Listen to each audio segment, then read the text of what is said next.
नमस्कार, मैं रिया और आप देख रहे हैं डॉक्टर साहिब। आज हम बात ब्रेस्ट पेन के बारे में करने वाले हैं। उस विषय में हमारे साथ जानकारी देने के लिए मौजूद है बिहार की जानी मानी स्त्री रोग विशेषज्ञ डॉक्टर रीता चौधरी। तो डॉक्टर साहिबा, बहुत बहुत स्वागत है आपको हमारे चैनल में। धन्यवाद। डॉक्टर साहिबा, कभी कभी महिलाएं ये शिकायत करती हैं कि उनके ब्रेस्ट में पेन होता है। कभी ये जो ब्रेस्ट का पेन है कैंसर में भी तब्दील हो जाता है। तो क्या हर ब्रेस्ट में पेन होना कैंसर का कारण हो सकता है या फिर नॉर्मल? जी, बताती हूँ। ब्रेस्ट में पेन होना एक आम सी बीमारी है, स्त्रियों के बीच ही बहुत ही कॉमन है। लेकिन ब्रेस्ट पेन से इतना घबराने की बात नहीं है, वो हर समय कैंसर के कारण ही हो रहा हो ऐसा नहीं होता है। तो हम देखते हैं किस किस कारणों से ब्रेस्ट में पेन हो सकता है। एक तो है जनरल एंड नॉर्मल, वो है हर एक महीने साइक्लिक पेन होता है। जब मेंसेस आने वाले रहते हैं तो हमारे शरीर में जो हार्मोन्स हैं ईस्ट्रोजन एंड प्रोजेस्टेरोन, उनकी मात्रा बढ़ जाती है और वो बढ़ना करीब मेंस होने के करीब थर्ड वीक से शुरू हो जाता है। ब्रेस्ट हैवी हो जाते हैं और उनमें दर्द सा होने लगता है। तो ये बिल्कुल नेचुरल फिनोमिनन है और इससे बिल्कुल भी घबराना नहीं है। जैसे ही मेंस आ जाता है इसमें मैंने कमी आने लगती है और धीरे धीरे वो 3-4 दिन के अंदर ठीक हो जाता है। लेकिन यदि उस समय बहुत ज़्यादा दर्द हो रहा तो एक आध हल्का फुल्का पेन किलर इस्तेमाल किया जा सकता है। गर्म या ठंडे पानी का फर्मेंटेशन ब्रेस्ट पर किया जा सकता है। इसके अलावा बिल्कुल भी घबराने की बात ये नहीं है। दूसरा कारण है प्रेगनेंसी के दौरान।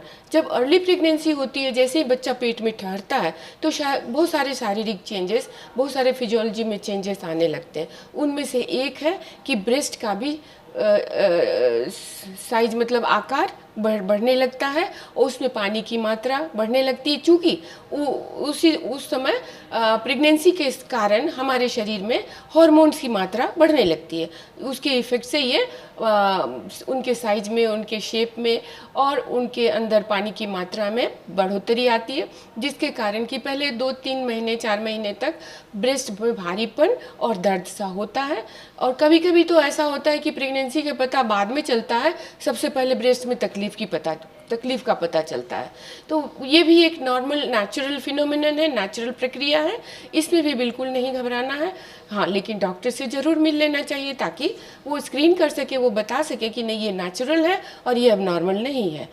अब और कारण है, जैसे कि मान लीजिए कि कुछ विटामिन की कमी से भी ब्रेस्ट में पेन आता है। जैसे कि फैट सोल्युबल विटामिन, मतलब जो चर्बी में घुलनशील विटामिन है, जिसको कि इसेंशियल फैटी एसिड्स कहते हैं, जैसे लिनोलेनिक एसिड, लिनोलेइक एसिड और एराकिडोनिक एसिड, ये विटामिन हैं।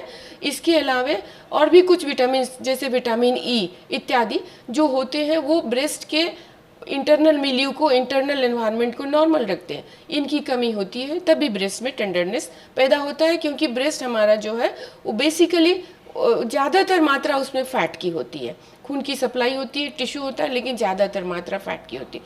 तो फैट के सपोर्ट के लिए फैट से रिलेटेड विटामिन की मात्रा नॉर्मल होने की ज़रूरत होती है। कभी कभी इसकी कमी से भी ब्रेस्ट में पेन होता है।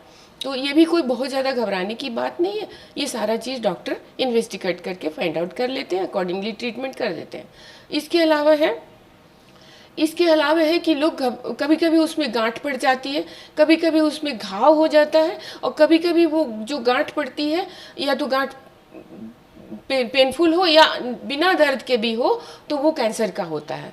तो साधारण गांठ से जो दर्द होता है और तो उसका भी इन्वेस्टिगेशन है, उसका अल्ट्रासाउंड कराना पड़ता है, एक्सरे कराना पड़ता है, मैमोग्राफी कराना पड़ता है और एफएनएसी, जिसमें कि उसके टिश्यू निकाल के दूरबीन से जांच होती है। तो उसको डिफाइन किया जाता है कि ये नॉर्मल साधारण गांठ है या कैंसर वाली गांठ है। अगर नॉर्मल साधारण है तो उसके अकॉर्डिंगली उसकी इलाज होती है, उसे निकाल दिया या इलाज कर दिया।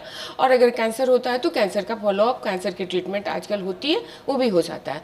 दूसरा है कि जब मदर बच्चे को फीड करती होती है तो उसके बच्चे को दूध पिलाने के क्रम में कभी कभी होता है कि बच्चा निपल को काट लेता है, जिसके कारण कि दर्द आने लगता है। तो उसमें उसको निपल का इलाज करना पड़ता है और बच्चे के दूध पिलाने की प्रक्रिया किस तरह से बच्चे को होल्ड करना, किस तरह से दूध पिलाना है, इस पर ध्यान रखा जाता है। इसकी शिक्षा, इसका ट्रेनिंग नर्सेस या डॉक्टर्स दे सकती हैं। इसके अलावा कभी कभी ब्रेस्ट एब्सेस हो जाता है। जो दूध पिलाने वाली माताएं हैं, यदि दूध अंदर ही अटक जाता है तो वो अंदर ही अंदर उसमें बैक्टीरिया कल्चर हो जाते हैं और वो एक घाव या फोड़ा का रूप ले लेता है। तो ये दर्द से ही प्रेजेंट करता है। तो इसमें है कि उसको डॉक्टर से इलाज कराना पड़ता है, ऑपरेशन भी करने की ज़रूरत पड़ती है।